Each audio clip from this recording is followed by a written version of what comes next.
السلام عليكم ورحمة الله تعالى وبركاته وأنا ونكسن دمانتين داوديال ميلك صدافة عالم كاتك جوكتان الكنواتي فيها عالم جاي في حرون سدها مقالة تشجع خيار وحلا سوق جاري هذه سوق قد بيجني وروح نقصو جار الديجان كي يضل كجوده صح وحنا ست وصل سعيد وأنا نجوا أحمد بران أحمد وحنا كميده قضبض قدر قران مدعوينها الدولة الديجان كالصومالية إثيوبيا مدن عبد محمد عمر يا شاقين كلوينها تضبط كقرب شوكتا ونقول يمين سيح وجنيا كالنت قرب شوكتا أي كليهن حرمركا ديجان كا مناسبات عشرة فيها يا لوسمي قرب شوكتا كقب جليسة كلوينها تضبط كقرب شوكتا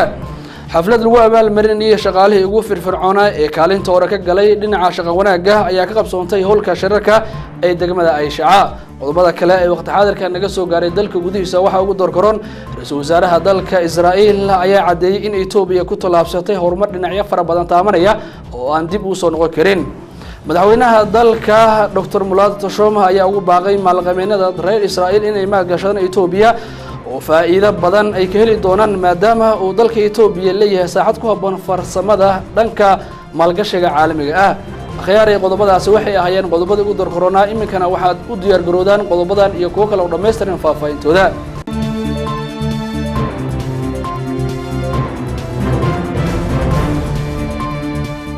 وهاك داوديال إما كان واحد كسور واتان قضبضة أو دمستران مدحوينها الدولة الديجان كالصومالية إثيوبيا مدن عبد محمد عمر أيا شاين كلوينها تضبط كقرب جوكتا ونقول يمين سيح وجنيا كالنت قرب جوكتا أي كليهن هرمركا ديجان كا مناسبات عشرة فاه يا لوسمي قرب جوكتا كقب جليسة كلوينها قرب جوكتا تضبط كا ففاين توركنا واحد نوسو ديارية وريهن حسن عيد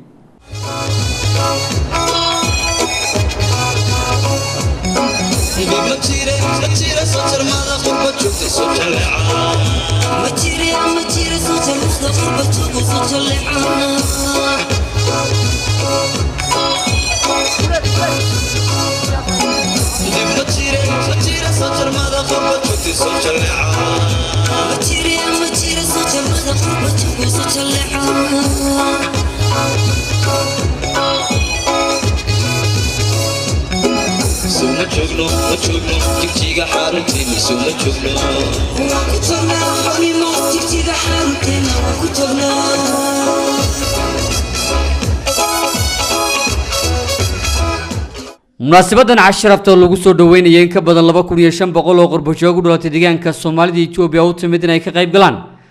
كلن وينها تضبط كقرب جوج تلاقونا قبته برحد جوري مرتدي قريان دودان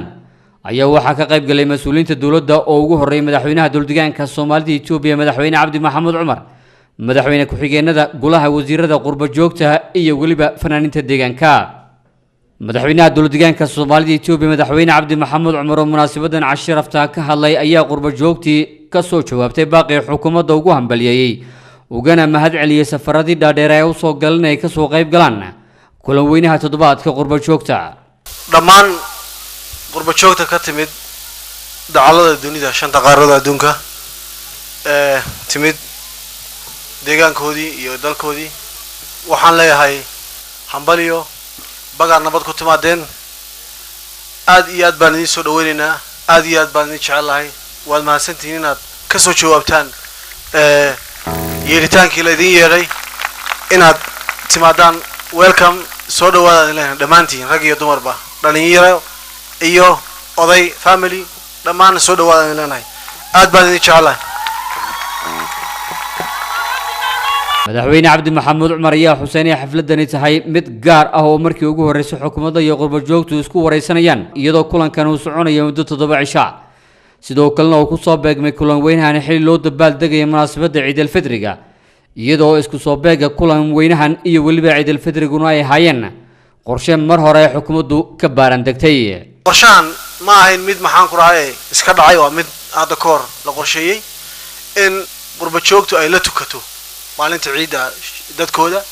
arkaanna waxa ay si nabadgelyo kula tukato waxaan ku faraxsanahay inaad maalintii ciidii inaad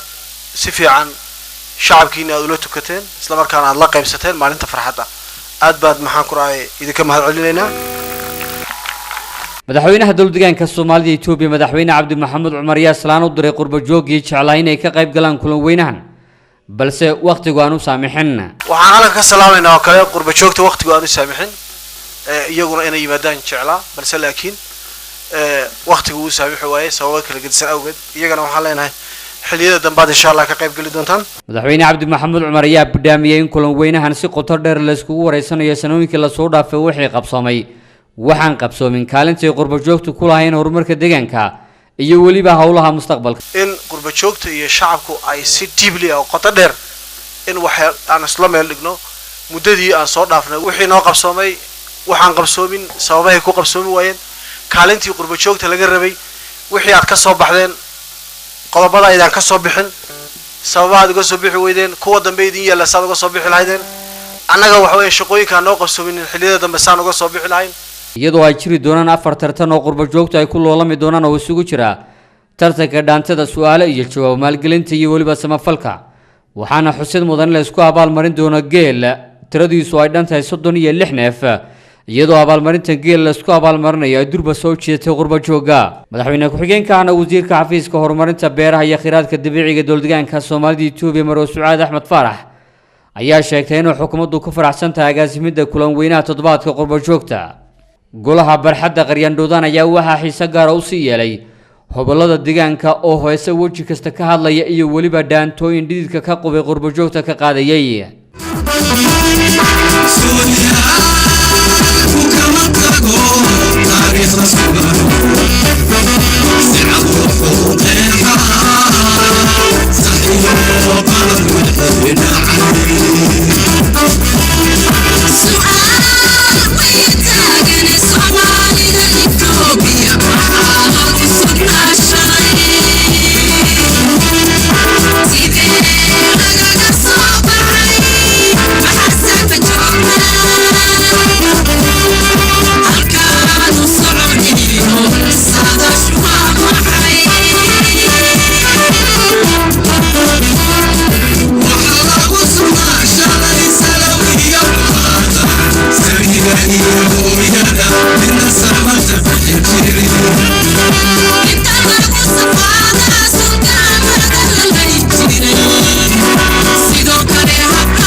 xaflad lagu abaalmariyay shaqaalihii ugu firfircoonaa ee kaalinta hore ka galay dhinaca shaqo wanaagga ayaa ka qabsoontay howlka sharaka ee degmada Aisha faafaynta warkana waxa inoo soo diray wariyahana gobolka City wariye Cabdirasaaq Ibrahim xaflad si heer sare ah loo soo agaasimay laguna abaalmarinayay shaqaalihii firfircoonaa ee kaalinta hore ka galay dhinaca shaqo wanaagga ayaa ka dhacay howlka shararka ee degmada Aisha xafladan oo ay ka soo qayb galeen dhammaan maamulka xafiisyada kala duwan ee degmada Aisha ayaa waxa ugu horeyn ka hadlay gudoomiyaha degmada Aisha Mudane Cabdicasiis Axmed Habiye isagoo sheegay in xafladan lagu gudoonsin doono shahaado sharaf iyo waliba hadiyada kala duwan shaqaalihii ka midho dhaliyay yoolashii xukuumadda iyo tii degmada u yaalay ee dhinacyada kala duwan ee horumarka asaasiga ah xafladeenuna waxay ku saabsan tahay abaalmarinta shaqooyinka xubnihii natiijada fiican ka keenay sanadka 2008 in shacabkuna uu ogaado shaqaalaha dawladana uu ogaado isla markaana ay ku dadaan xubnaha kale maxaan ku dhahay shaqaalaha dawladda firfircooni muujiyaan halkan oo kalena ay soo gaaraan mustaqbalka maraanu wax ka weydiinay shaqaalihii mutaystay hadiyadahani kala duwan ayaa dhinacooda sheegay inay aad ugu faraxsan yihiin dadaalada ballaadhan ee maamulka degmada Shiica ugu jiro dhiirigelinta shaqaalaha kulana dardaarmay dhammaan shaqaalaha deegaanka iyo kan degmada inay u gutaan waajibaadkooda shaqo sidii loogu talagalay si looga midho dhaliyo qorshaha xisbiga dimuqraadiga shacabka Soomaalida Itoobiya aad iyo aad baan ugu faraxsanahay ashaadadan la siiyay kulli furfurcoodin gaarkaan la imaday weyn wax lagu siiyay aniguna waxaan isku dayayaa inaan sidii hore u shaqayn jiray inaan ka sii badiyo ayaan isku dayay haduu Ilaahay idmo annaga oo keenay firfircooni sanadkii 2008 marka aad baan ugu mahad celinaynaa xisbiga dimuqraadiga shacabka Soomaalida Itoobiya iyo hogaaminta Shiica oo noo arkay shaqaalihii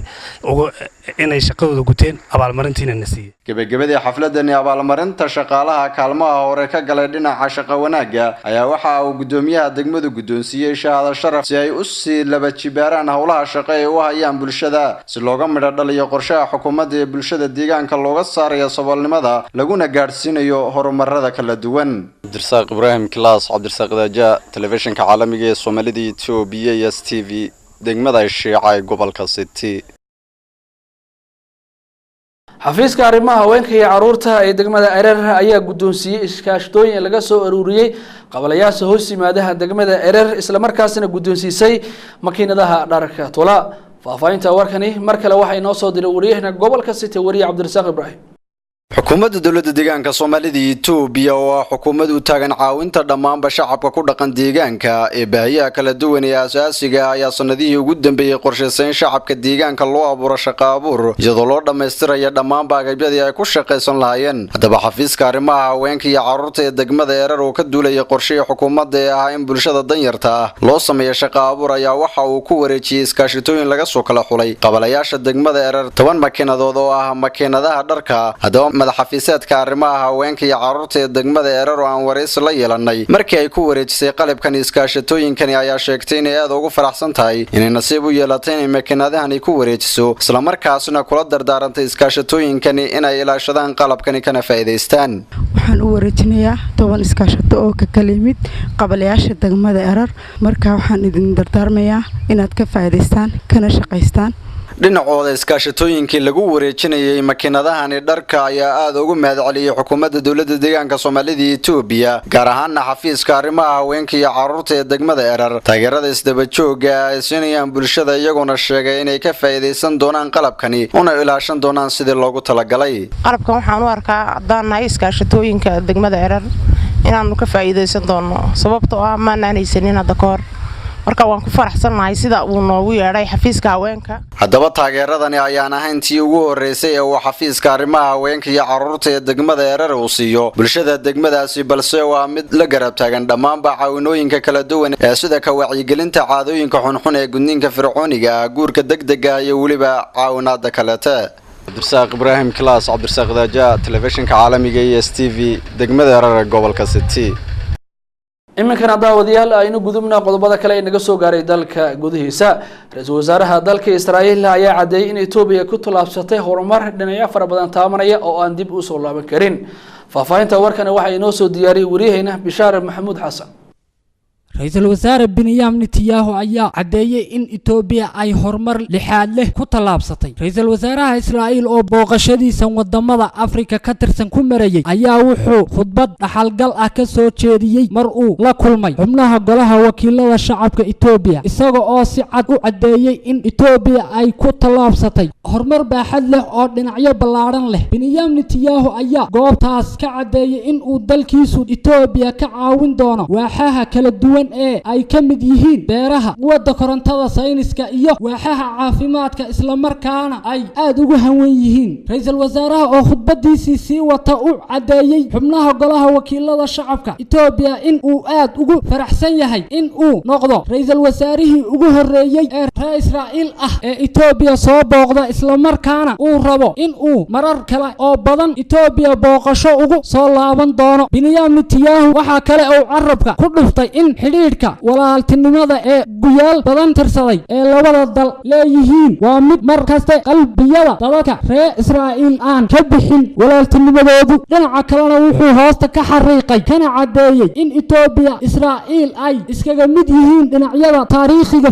faca weyn leh ee Itoobiya xornimada halganka u gashay isla markaana ay ka dhiidhiyeen la guumaysto isla midna dalka Israa'iil ee saaxiibka yihiin taas oo dalka Itoobiya u horseeday in uu noqdo dal ay ku midaysan yihiin qoomiyado iyo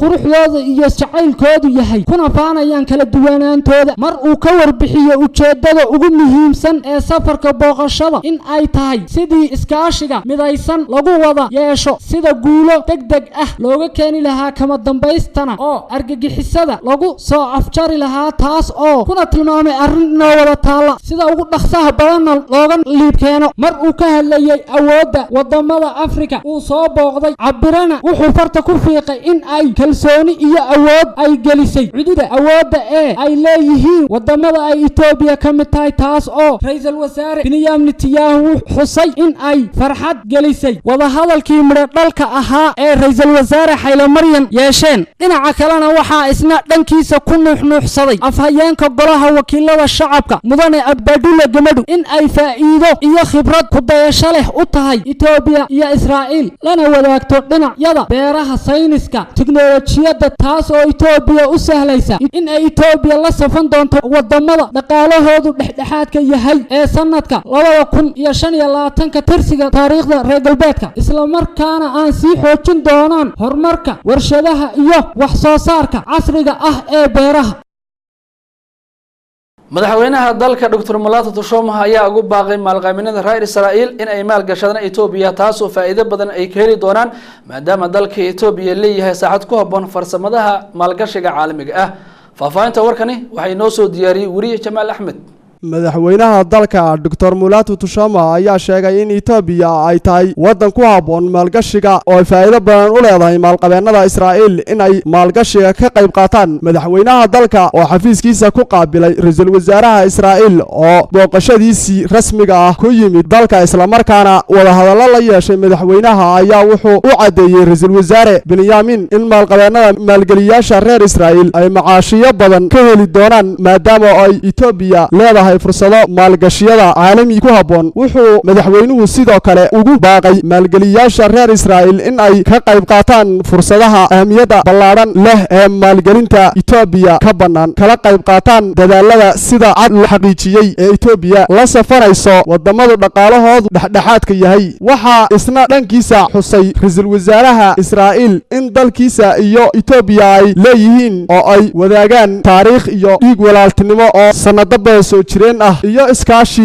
xiriir diblomaasiyadeed taas oo dalkiisa Israa'iil sii xoojinayo xiriirada iskaashiga diblomaasi iyo siyaasadeed ee uu leeyahay wadamada Afrika gaar ahaan wadamada Geeska Afrika kaas oo ugu muhiimsan tahay Itoobiya ayuu yiri ra'iisul wasaare Benjamin waxa sidoo kale uu cadeeyay isla markaana u riyaaqay dadaalada Itoobiya kula dagaalamayso argagixisada caalamiga ee al-Qushaash ee dalka Soomaaliya ka dhaqdhaqaaqda wuxuuna ugu dambeyntii u cadeeyay in Itoobiya ka caawin doono la dagaalanka argagixiso iyo maalgashiga ganacsiga sayniska iyo beeraha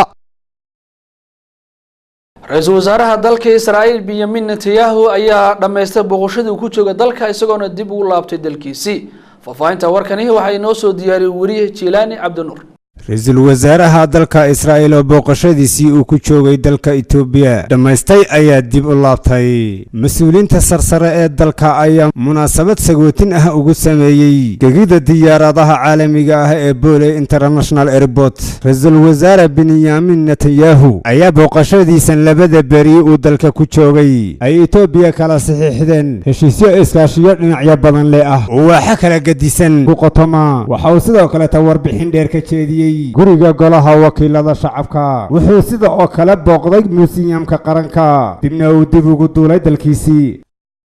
guud ahaan daawadayaal intaas ayaan ku soo afeeraynaa war wixii naga soo gaaray waqti xaadirkan deegaanka iyo dalka gudihiisa waxaan idinla socodsiinayay aniga oo ah Axmed Ibrahim Axmed aniga iyo asxaabta kala qayb qaadatay dhammaantiin isku duuban waxaan idinku dhaafaynaa asalaamu calaykum waraxmatullaahi tacaala wabarakaatuh